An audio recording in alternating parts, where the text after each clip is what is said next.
Sa bidyong ito ay ibabahagi ko sa inyo kung ano ba ang tamang pagbabasal o paglalagay ng abono sa ating halaman. Ito siya nung hindi pa nalalagyan ng abono at ito na siya nung makalipas ng 3 hanggang 4 na araw. Sa ating mga halaman ay mahalaga ang paglalagay ng abono.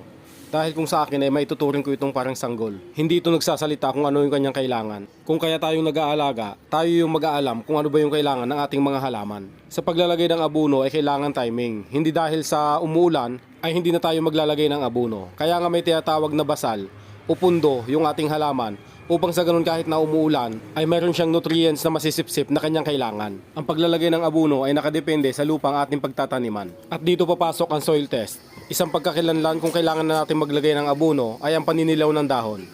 Gumamit tayo ng gulok o kahit na anong matulis na bagay na siyang pantusok natin sa lupa na ating paglalagyan ng abono.